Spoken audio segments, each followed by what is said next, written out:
Kailangan pag-usapan po natin yung mga sign nito kung bakit ang simbahan, imbis na lumago, unti-unting namamatay. At hindi nais natin yun. Sometimes yung pastor ay hindi aware dito, pero kailangan natin lahat-lahat aware tayo dito. At tatalakayin po natin yung isa. Sabi sa binasa kanina, dumarating na ang panahon na ngayon na nga, sabi sa 1:4 sa verse 23 hanggang 24. Sabi ng Panginoon, dumarating ng panahon na ngayon na nga, na ang mga tunay na sasamba sa Ama ay sasamba sa Kanya sa Espiritu at katotohanan. Sabi sa 24, sapagkat ito ang hinahanap ng Ama na pagsamba. Ang Diyos ay Espiritu, kaya dapat siyang sambahin sa Espiritu at katotohanan. So, makikita natin, ang pagsamba ay sa Espiritu at katotohanan. Ang issue dyan, nung tinalaki ng Panginoon yan, ang kausap niya po niya, yung babaeng Samaritana, na nasa tabi ng balon ni Jacob. At sa kasaysayan, alam natin na ang pagsamba ng mga Hudyo ay ginagawa sa Jerusalem, kung saan naroon ang templo.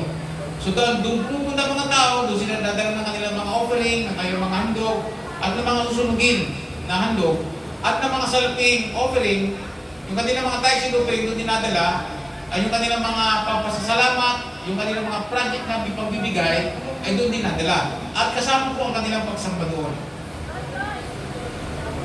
Kaya yung mga Hudyo, tinuro po nila na kung sasamba ka sa Panginoon, doon lang sa Jerusalem, sa templo. Nung makausap ng Panginoon ang babae, yung babae Samaritana, sinabi niya, sinasabi ko sa Ginang na dumarating ang panahon na ngayon na nga, na ang pagsamba hindi lang gaganapin sa Jerusalem o sa templo. Kundi darating na ang mga tunay na sasamba kahit sana roon may pagsamba. Sapagkat ang pagsamba, hindi ito seremonyal na tinatapag. Di ko ba? Di ba pag magsasamba, may mga dala din silang mga offering na kinakatay o seremonya. Ang pagsamba ay hindi lang sa pamamagitan ng seremonya. At walang partikular na lugar. Pagdating ni Kristo, sabi niya, hindi lang. Kaya nga sabi ng babae, hindi pa kayo sinunod namin yung Jacob. Ginang, sabi niya, dumarating ng panahon na ngayon na nga, na ang mga tunay na sasamba sa Diyos ay sasamba sa Espiritu at katotohanan. So, ibig sabihin, wala na yung mga seremonya-seremonyang ginagawa sa pagsamba. Ang pagsamba, ginagawa sa pamamagitan ng Espiritu at katotohanan. Yung katotohanan, kung ano yung sinasabi ng banal na kasulatan, yun po ang sinusunod po sa pagsamba. So, spiritual ang pagsamba. Sabi na sabi, spiritual.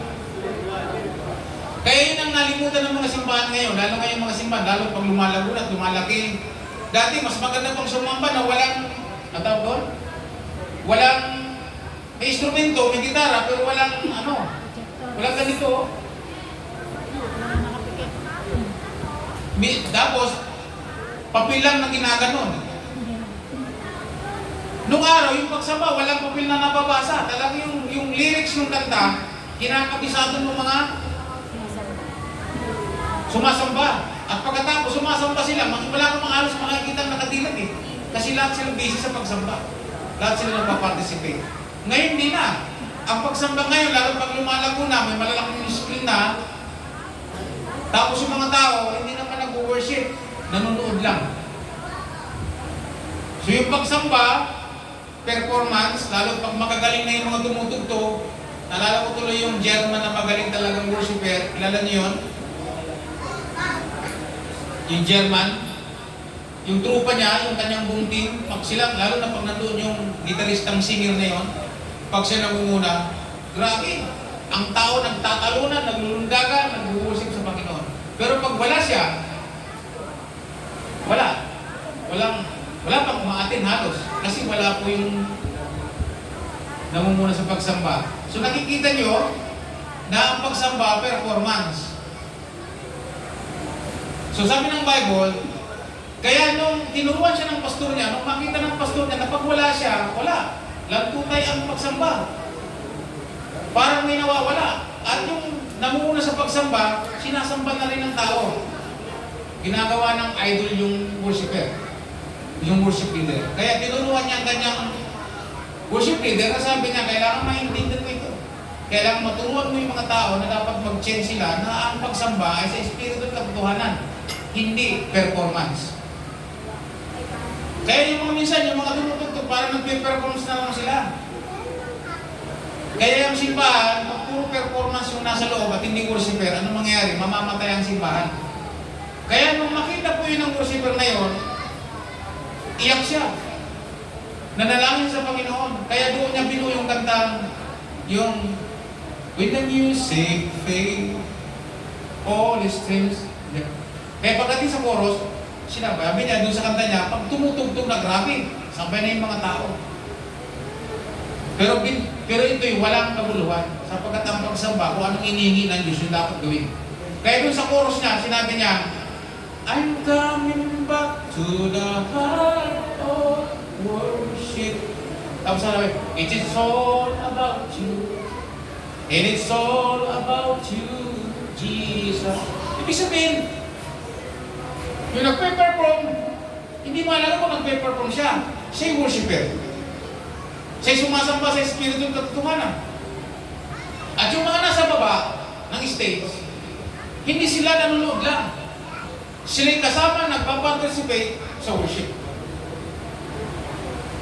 So, minsan yung paglabo ng simbahan ay delikado kapag hindi po naipakita ang pagsamba ng tunay. At ayun ang hinahanap ng Diyos. Kahit saan kang nga naroon, pwede kang sumamba sa Panginoon. Pwede kang umawit. Pwede kang sumamba sa Panginoon. At alam ko ba yung pagsamba na sinasama ng Panginoon ay yung nagpagsamba sa Espiritu Katotohanan. Sabi sa Hebreo, sabi ng Panginoon, ako'y aawit kasama ng kongregasyon. Even si Jesus Christ ay umaawit kasama, sumasamba kasama. Nabasa niyo ba yung Panginoon bago po siya ipagkatulo? Sila yung nag-worship, nag-awit sila ng isang himno kasama ang mga alagad. Even si Jesus kumakantang kasama ng mga sumasamba sa Kanya. Natutuwa ang Panginoon kasi ang Panginoon, pati yung awit na nakakaluwalhati sa Kanya, kinakanta niya rin. So masarap palang magsamba sa Espiritu Katotohanan na nandyan ang presensya ng ating Panginoon. At pinangako ng Panginoon na ang Holy Spirit ang sasama sa atin sa ating pagsamba. Tuturuan niya tayo sa lahat ng ating gagawin. So yung pagsamba na pag-alaga sa Espiritu Katotohanan, kaya nga tayo, pag sumasamba, wala tayong rimulto. Meron tayong cross, simbolo lang yan, na tayo ay mga alagad ni Jesus. Yung halaga ng krus. Minsan nga, walang krus ang iba. So yan, hindi natin yung sinasamba. Ang sinasamba natin ang Espiritu at Katotohanan, si Jesus. So paano pagsamba sa Panginoon sa Espiritu at Katotohanan? Kaya nga sabi po dito ni Lord, sa babae, dumarating na ginang, paano na ngayon nga, na ang tunay na pagsamba sa Ama ay sa Espiritu at sa Katotohanan. Ibig sabihin, walang partikular na lugar. Hindi sa Jerusalem, o hindi dito sa balon ni Jacob, kung nasaan ang mga tunay na sumasamba.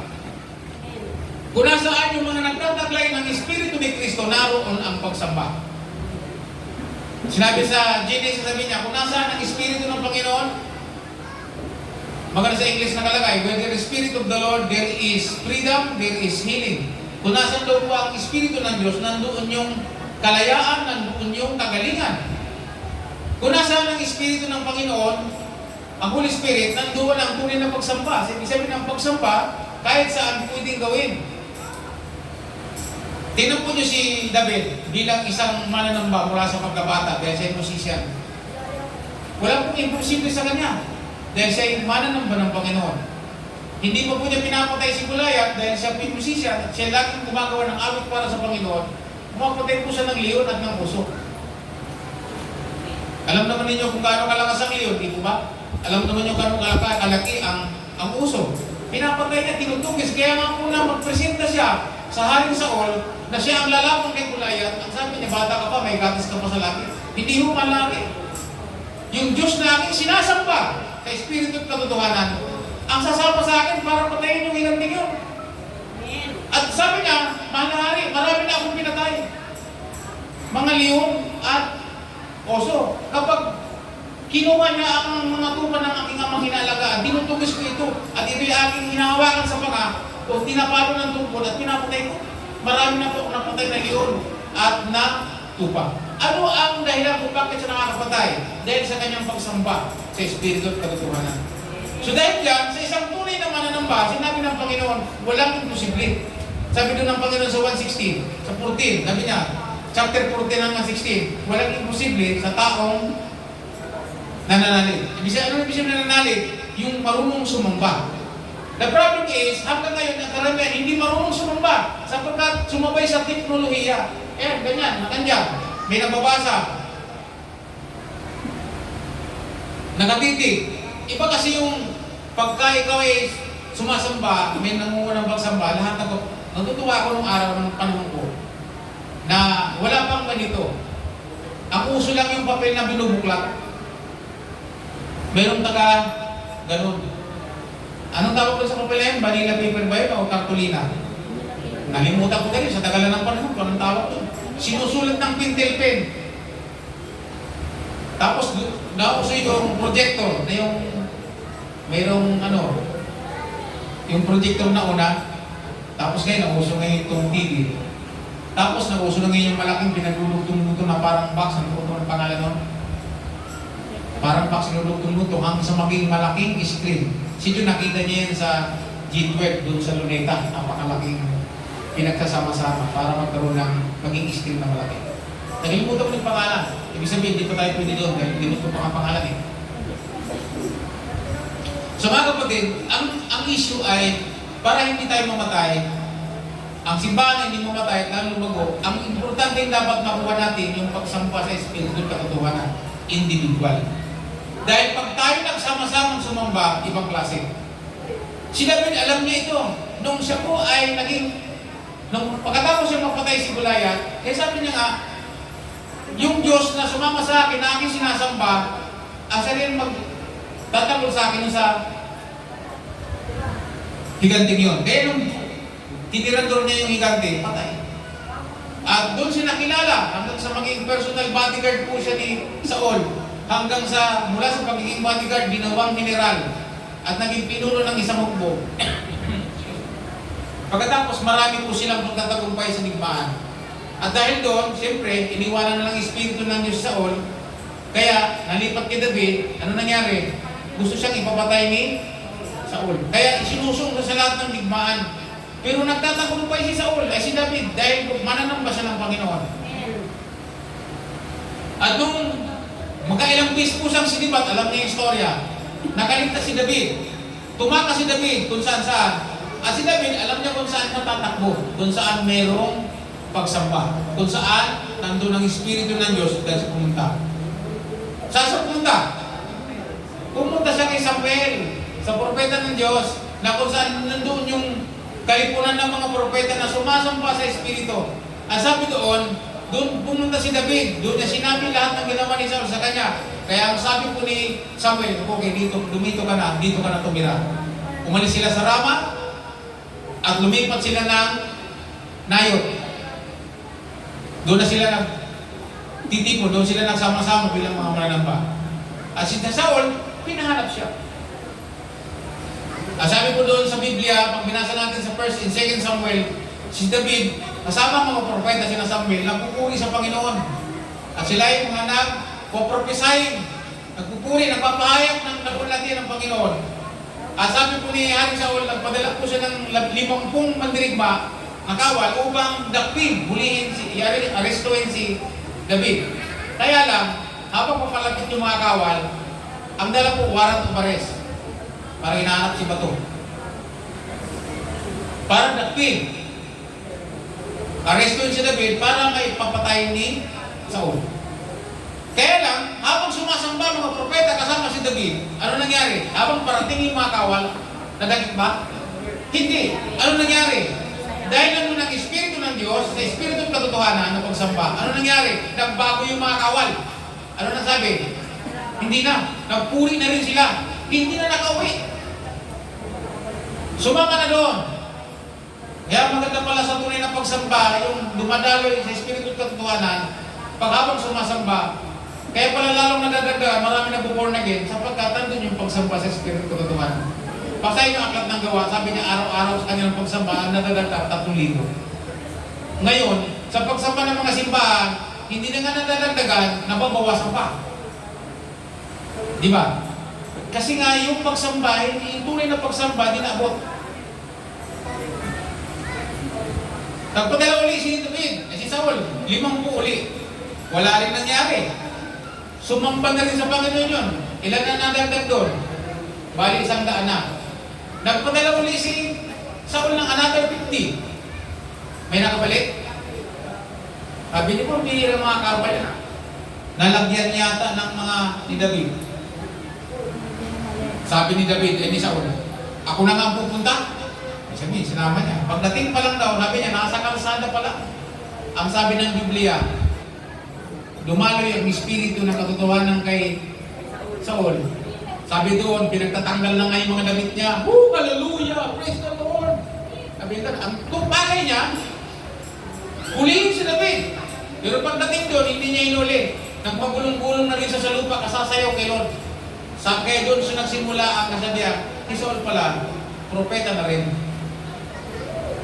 Tapos kataon ng bukubago, sabi niya, anak, higit kang mabuti kayo sa akin, hindi na kita papatayin.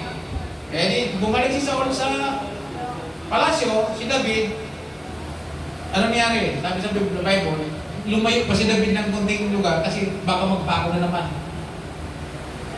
Di po ba? Anong kahalagahan ng pagsamang nasa Espiritu katotohanan?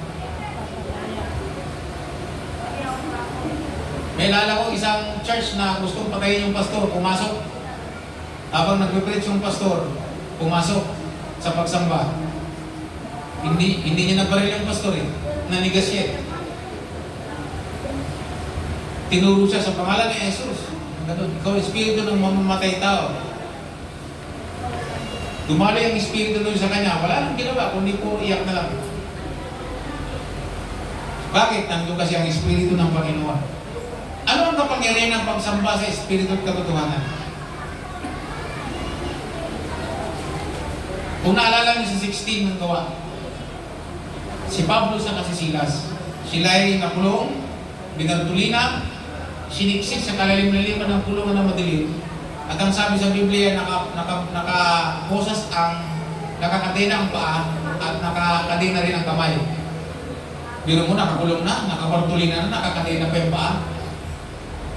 At habang sila nandun sa kulungan, naririnig ng mga preso, sila ay sumumpa sa Panginoon sa pamamagitan ng mga awiting, salmo at himno at nakikinig malagad. At sa tindi ng kanilang pagsamba sa Espiritu katotohanan, dalawa lang yun. Ano nangyari? Lumindol. At yung mga kadena, yung mga kandado, usang nagbubukasan. Biro mo, parang pelikula, no? Akala ko sa pelikula ko lang mapanood yun, pero doon sa Bible, nung binasa ko dito pala, okay dito. Parang si Pedro, habang nakakulong, nakatali ang kamay at paa. Tarong si Pablo din. Papapungutan ni Herodes kinabukasan. Pero sumamba ang mga alagad sa bahay-bahay. Amen. Nabasa niyo ba yun? Mataimtim daw silang sumamba at nanalangin para sa kaligtasan ni Pablo, ni Pedro. Ang ginawa ng Diyos, nagpadala ng anghel. At sabi doon, habang lumalabas si Pedro, papalabas ng kulungan, ang sabi doon, pusang nagkakalasan, pusang bumubukas ang mga pintuan. Una, pangalawa, hanggang pangatlong pintuan. At ang Pedro nga, akala niya nananaginip pa siya eh. Di ba? Tingin nyo, sinong nagsamba doon?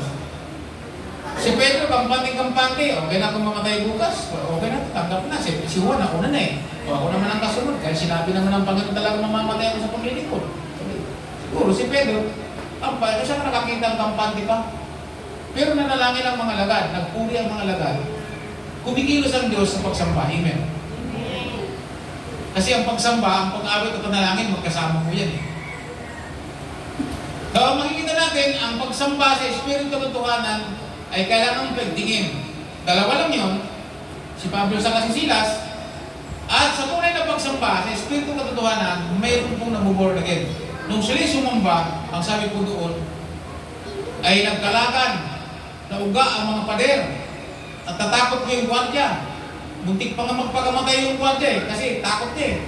Hindi siya natakot dahil lumindol. Ang takot niya na yung mga binabantay niyang preso, pag nakakawala yun, nakatakas, ang kapalit ng siya ang ipapapatay. Automatic yun, isa lang ang makatakas. Tutumbasan ang buhay ng gwardya. Kaya, nung ba nakita niyang parang nakalabas na, inubot niya ni espada niya, tipong Gigilitan niya na yung sarili niya. Nakita ni Pablo, sabi niya, silip na po, wag! Huwag mong galawin ang sarili mo. Andito pa kami. Nandito kami lahat kumpleto. Kahit nagbukasan na yung mga pinto. So sa takot ng gwardiya, sabi niya, ano pong dapat mong gawin para maligtas? Sabi niya, di ba sinabi, sumampalataya ka sa Panginoon Jesus, maliligtas ka, ikaw at ang iyong sambayanan. May nabuborn na ba sa tunay na pagsamba? Dalawa pa lang yun. Eh anong sabi ni Jesus? Sa Matthew 18, may saan man ang dalawa o tatlo, nagtitipon.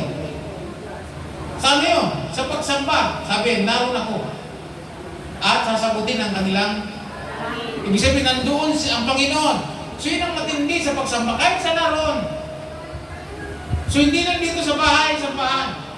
Kahit nasa bahay tayo, kahit saan tayo naroon, kapag marunong tayo sumamba sa Espiritu katotohanan, ano sabi? May gagawin ang Panginoon. Bakit may gagawin ang Panginoon? Sapagkat ang sabi, iyon ang hinahanap ng Diyos sa mga tunay na sasamba sa Kanya. Ang tao ay dapat sasamba sa Espiritu katotohanan. Amen po ba? Kaya dito sa church, hindi lang performance, kasi dati ang panahon nalalago tayo, lalaki tayo, at gagaling ang lahat nating mga manunugtong. Amen po ba? Gusto niyo bang makita ko dito sa stage nag-gitara at nag-lead-gitara? So kulang pa, lead guitarist pa ako, hindi ko lang nilalabas eh. Kasi hirap magpastor talagang music ka pa. Pag ginawa ko po yun, mamamatay ako maigi. Buti nga, nagbawas yung paglagas ng buko eh. Sa tindi ng problema ko, ako yung song leader, akong gitarista, akong preacher, ako pa sa panalangin, lahat na. Ngayon, buti na lang, may Ruel, may June. Maganda nga po, habang nag-preach, mayroong ano eh. Kasi ang preaching, ang panalangin ay pagsamba. Sa ibang mga churches, naunawaan nilang halakan ng pagsamba sa Espiritu katotohanan. Kasi even yung music, pagsamba. Alam po ba ninyo, nang sabi ng Bible, lahat ng linikan ng Diyos marunong sumamba sa Diyos? Naiintindihan niyo ko? Kahit ang bundok marunong sumamba sa Diyos. Ang hangin marunong sumamba sa Diyos. Lahat ng create ni Lord ay ginawa para sa Diyos. Sabi po ng Colossians chapter 1 verse 16, ang lahat ng bagay, mapamahala, mga tao, lahat ng bagay, linikan ng Diyos para kay Kristo at para sa kaluluwalhati ng Diyos lamang. We are created by God for Him, para sa kanyang kaluluwalhatian. So ibig sabihin, ang buhay natin para sa Diyos. So anong ibig sabihin? Kaya gusto ko pong palalimin natin yung kahalagaan ng pagsamba. Ang sabi po dito, para ang church natin hindi mamatay, tayo ay marunong sumamba sa Espiritu katotohanan. Alam po ba ninyo na ang pagsamba, sabi po dito, yung worshiper, sabi po dito ay, sa Griego ay prokos kunites. Ang ibig sabihin ay worshiper. Sabi natin worshiper. O sa Tagalog, mananamba. So tayo tinawag ng Diyos para maging mananamba. Sabi sa 1 Peter, tayo nilikha, we are the kingdom of priests. Mga kaharian tayo, ginawa tayong kabilang sa kaharian ng mga pare. Ano po bang ginagawa ng pare?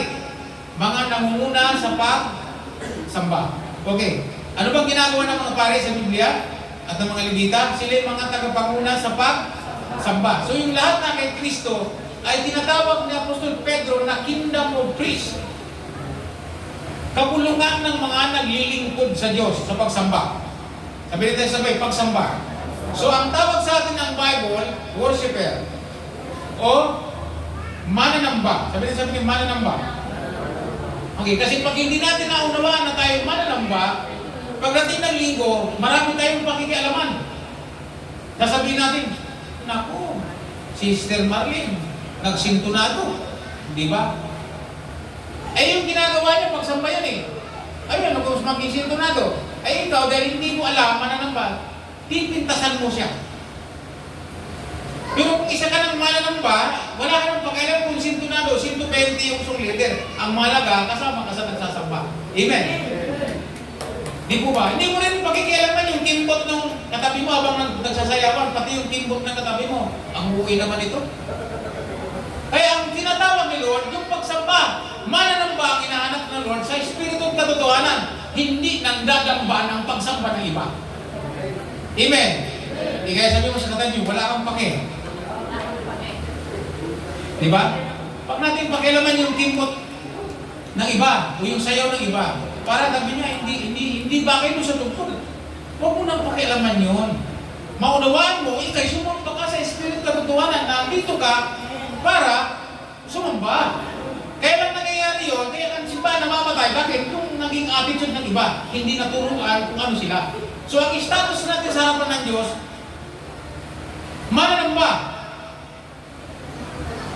Si Lord ang nanonood sa atin. Ang maganda nga sa Bible, si Lord, hindi lang siya nanonood sa atin. Siya'y sumasama sa ating kalagitnaan. Kasama natin sumasayaw. Kasama natin umaawit. Kasama natin umiiyak. Grabe si Lord. Basahin niyo ang Biblia si Jesus. So ang inaanap ni Lord ay pagsamba sa Espiritu at katotohanan. Bakit katotohanan? Ang katotohanan ay sinasamba ang Diyos sa pamamagitan ng espiritual. So ang hinahanap ni Lord ay worshiper. Sabi natin sabay worshiper. Hindi performer. Di po ba? Hindi performer. Hindi performance ang pagsamba. Although maganda po yan. Pero meron akong dinala ng simbahan, sabi niya, ang galing ng worship, ang galing ng song leader. Sabi ko, hindi ito worshiper. Kasi napansin niya, magaling yung tapos iba, ang galing nung natabi kong sumayaw. Hindi din ito worshiper. Pag sinabing magaling ang natabi, magaling ang song leader, magaling ang drummer, ibig sabihin na nabibigyan ng parangal ay yung. Pero pag sinabi niya, ang galing ng pagsamba niya, abay na parangalan ng Panginoon. Magaling ang pagsamba niyo sa Panginoon. Di po ba? Kasi tinawag tayo bilang mga mananamba. Sabi, mananamba. Hindi mandadamba. Ano ba yung nandadamba? Pinakikialaman yung pagsamba ng isang tao. So tinawag tayo mananamba sa Espiritu at katotohanan. Sabi po dito, propos kumitis o propos kunitis ng ibig sabihin po ay ang trabaho natin ay para sa karangalan ng Panginoon ng pagsamba. Okay. Hindi ko natatalakayin kung ano yung mga ginagawa sa ang mga dala sa pagsamba. Ang alaga, tayo tinawag na mananamba. At pag sinabing mananamba, mahalaga sa atin ang pagsamba. Maunawaan natin mga kapatid. Sabi mo nga po dito ay worshiper. Ang ginamit po dito ay sa Espiritu. Ang ginamit po dito sa Greek ay pneuma o pneuma. Nang ibig sabihin po ay kaluluwa. Translated po sa Grego na soul.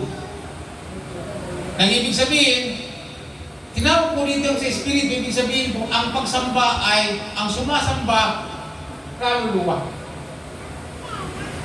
Sabi kaluluwa. Merong tandang, bless the Lord, oh my soul. Diba?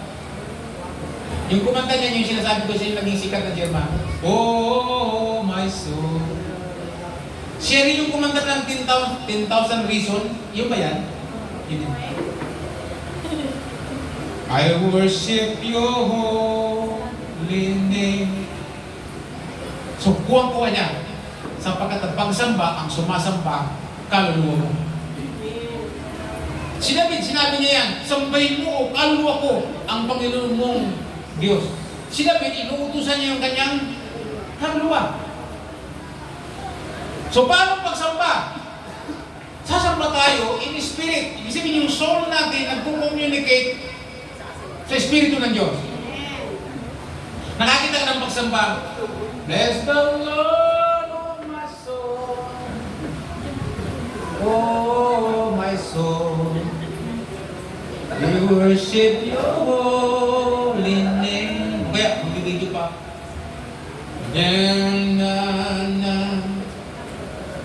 Wala. Kaya minsan si pagsimbahan ng maramanin ito, bawal mag-cellphone, oras ng pagsamba. Kaya minsan, mas maganda pang umatin sa iglesia.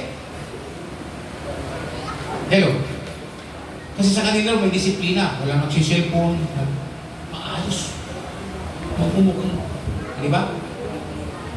Eh sa mga born again, ang gulo. Yung pagsamba, hindi maganda. Bakit? Itinuturo ko ngayon na ang pagsamba, kaya namamatay ang simbahan ng mga born again. Ano? Bakit? Dahil yan, hindi naiintindihan yung pagsamba. So kung sasamba tayo sa Panginoon, ang sasamba ating kaluluwa. Di po ba? Amen? Okay naman mag-video, magkasay na lang tayo ng isa. Minsan nga, yung nag-video, dahil pag nakunawa niya, nakita ko, sa ibang mga simbahan, yung mga nag-video, sumasamba rin sila. Bakit? Kasama sila sa mananamba. Minsan nga, mayroong gawain ng deliverance, yung mga nagpapalayas doon ng demonyo, dumating. Habang nag-worship, yung mga nagpapalayas ng demonyo, hindi nag-worship, nakatingin doon sa mga sumasamba. Sino kayo yung demonyo dito? Ang sabi ko ng pastor, sabi mo ng mga kasama ko na mag-participate sila sa worship. Narito kami hindi para mag-worship, narito kami para magpalayas ng demonyo. Sino may sabi sa iyo? Kung nagpapalayas ka ng demonyo, dapat worshiper ka. Amen? May mali na dun sa karakter ng mga tao na. Sabi ng pastor, palabasin mo lahat ng magpalayas ng demonyo, palayasin sila may demonyo. O, pinalabas. Sabi, labas kayo. O, ipapasok. Magpalayas kayo ng demonyo. Sabi, kayo may demonyo. Ayaw nyo mag-worship. Iba na yung karakter. Kaya mga kapatid, maalam naman natin, worship the Lord. Kaya practicein natin eh. Pwede. Amen. Kahit walang music. Kasi kayang umuman ng music sa iyong puso. Yung kaluluwa mo. Alam mo ba niyo, kung hindi ka lang ang mata mo, itaas mo lang ang kamay mo, at magsimula ka magsabi, Panginoon, I'm coming back to the heart of worship. Bilang mananamba. Makikita mo, gagalaw ang Espiritu na Diyos sa iyo. Sapagkat, automatic, nakabalik ka sa Espiritu at katotohanan ng pagsamba. Nakukuha niyo mga kapatid, lahat pagka ginagawa natin, drummer, lahat ng ginagawa natin ay ginagawa natin. Malalaman mo kung may Spirit ni Lord eh. Kasi bawat tunog niyan, mayroong epekto may epekto sa kaluluwa ng mga taong nandyan sa baba, nakasama mo kasi nandito, worshiper. Yung nasa baba, worshiper. Lahat tayo worshiper. Konektado po lahat yan. Kaya si Maurice Sinulo, habang nagpipreach po siya, mayroong pong worshiper na nagkikeyboard. Sobrang galing. Pinuntahan ko ni Maurice Sinulo, anak, sabi niya, you did not walk. Hindi ka lumalakad ayon sa ibig sabihin, hindi ka gumagawa ng ayon sa Espiritu. Ibig sabihin, you are not worshiping the Lord through Spirit.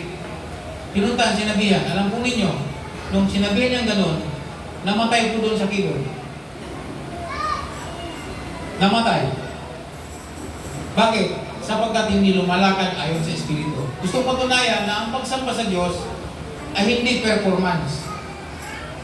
Kundi ang pagsamba sa Panginoon ay sa Espiritu at katotohanan. Alam po ba niyo sa presensya ng Diyos may namamatay? Sino naniniwala? Nabasa ni Kuya G, yung dalawang anak ni Aaron. Tagapanguna sa pagsamba. Pero meron silang ginawa ng hindi ayon sa Espiritu. What happened? Tikok sila doon sa tabernakel. Namatay yung dalawa, yung mga anak ni Aaron mismo. Bakit? Sa presensya ng Diyos, kapag hindi natin ginawa ito ayon sa Espiritu ng Diyos, may napapahamak dyan. Hanggang ngayon, ang Diyos noon at ngayon na hindi nagbabago. Kaya dapat, ako bilang pastor, ituturo natin, gagampanan natin ang pagiging isang tunay na mananamba. Amen po ba? So ngayong umaga, pag gusto natin ma-refresh ang ating buhay, ang pagsamba ay ginagawa sa Espiritu ng Katotohanan. Sa bahay pa lang, practicein mo. Amen. Na kung ikay sasamba, kita ninyo, kahit hindi ka magaling kumanta, pag nagsimula kang mag-worship kay Lord, magkakaroon ka ng sarili mong kanta. Kanina po, pinatutugtog ko yung mga kantang na-compose ni Michael, compose ni Marilyn sa cellphone kong luma. Habang tumatakbo. Lahat ng yun ay nabuo dahil sa pagsamba. Gusto ko pa ninyo na tuwing sasamba tayo, may pagkilos ang Holy Spirit? Kasi sabi ng Bible, kung nasaan ang Espiritu ng Diyos, kung saan siya sinasamba, naroon siya. Naroon ang kanyang paggalaw. Naroon ang kanyang paggawa. Nalala niyo si Eliseo. Nangangailangan ng direksyon ng mga hari. Kung anong kanilang gagawin. Pinatawag si Eliseo na propeta ng lingkod ng Diyos. Ang sabi ni Eliseo, magdala ka nga ng manunugtog at sasamba tayo sa Panginoon. Di ba? Binigyan, tutugan. Sumamba sila sa Panginoon ng buong kaluluwa. Di ba sabi ni Jesus? Love the Lord your God with all your soul. Mahalin mo ang Panginoon mo ng buong mong kaluluwa. Ano ba? Puso, lakas. Lakas, sabi mo sa basta kumpleto. Nung sumamba sila, nakakilos ang Holy Spirit. So ang lahat ng bagay at ang victory nagsisimula sa worship. Ako po nagsimula sa worship. Nag-change ang life ko. No, ako'y matutong sumamba sa Panginoon. So lahat po tayo dito sa church. Amen po ba? Sabi sa kanta nila kanina, napakalumanay lang. Ano yung si Jesus ang iyong tinatangi? Di po ba? Ano bang tuno no? Magpakailan Iba yung tulo ko eh. Magpakailanman ikaw ang hari, aking tinatangi, Jesus. Di ba? Minsan meron akong ginawa dito sa church naman na simpleng simpleng gawain sa pagsamba.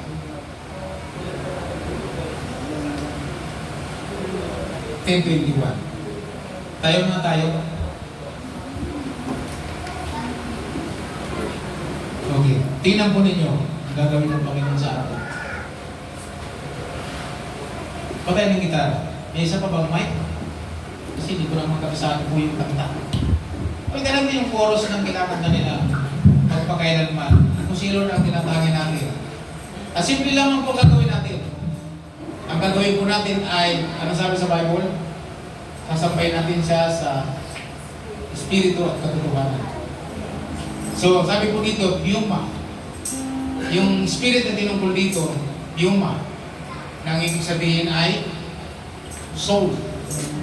So, sinong sasamba? Yung kaluluwa natin, magsamba sa Panginoon. Let us close our eyes. Kung muna tingnan nyo ba? Tapos ngayon, paandarin mo ngayon ang iyong kaluluwa. Mag-worship kayo.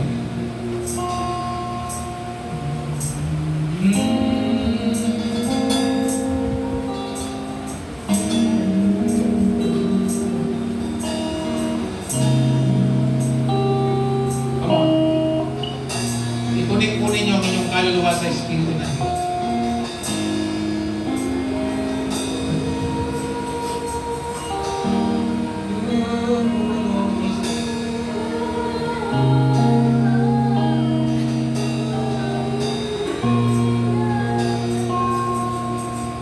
Magpakailanman, Holy Spirit, ikaw ang hari, aking tinatangi, Jesus. Magpakailanman, ikaw ang aking tinatangi,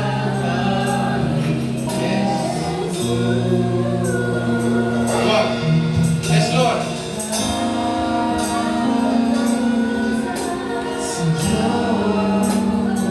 Yung kaluluwa mag-worship.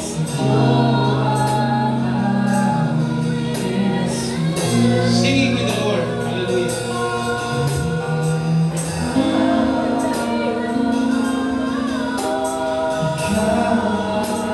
Pinakunin nyo, unti-unti kayo makakakita niya. Yes. Thank you, Holy Spirit.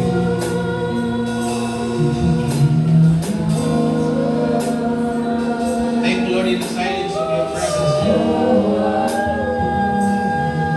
Thank you, Lord Jesus. Worship you, Lord.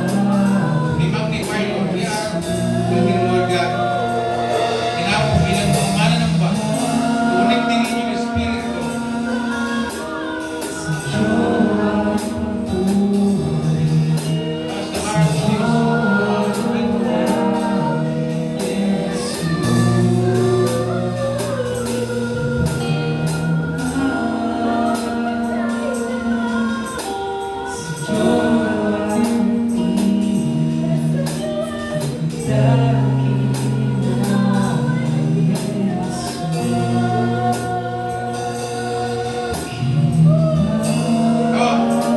kaya sariling worship mo na kayo dyan.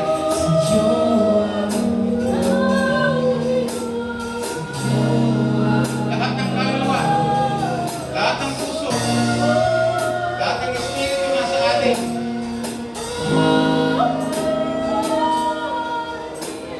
Yes.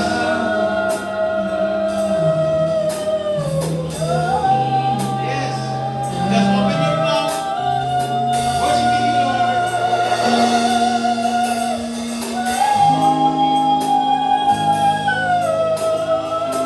Hallelujah. Worship you, please.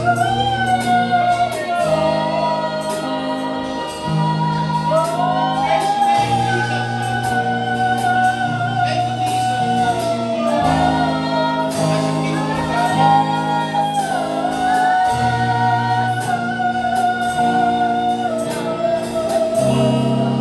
Hallelujah.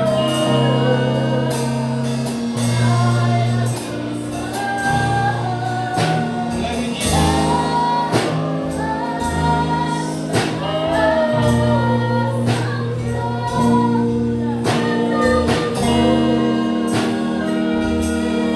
Hallelujah. Habang nakataas po kami natin, sabayin natin ang Panginoon.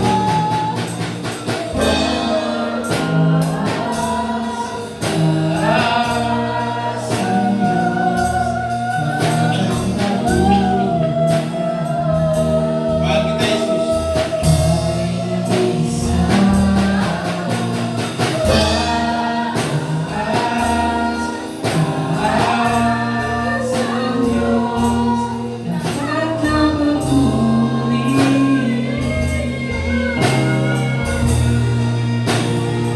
Yes, habang nakataas ang kamay natin, bilang mananamba, you can say, I love you, Jesus. You can say, I love you, Jesus. I love you, Jesus.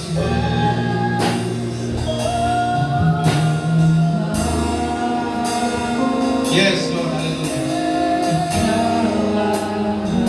Bilang mga mananamba, Panginoon, minamahal ka namin, Panginoon. Tulungan mo kami, Lord, sa oras lagi namin personal na pagsamba sa inyo. Nasasamba ka namin sa Espiritu at katotohanan. Nakakakilos po niyong manal na Espiritu sa aming buhay. Yes, Lord. Salamat po. Palapakan natin ang Panginoon. Hallelujah. Hallelujah. Maupo po tayo.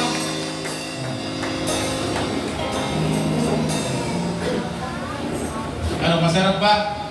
Masigit pa dyan ang pwedeng mangyari sa atin kapag tayo sumasamba sa Panginoon na pinapayagan natin. Sinasabi ni Marlene kanina na minsan parang tayo mga mananamba ay hindi makagalaw ang Espiritu ng Diyos. Sometimes kasi mayroong nakabara. Mayroong nakabara.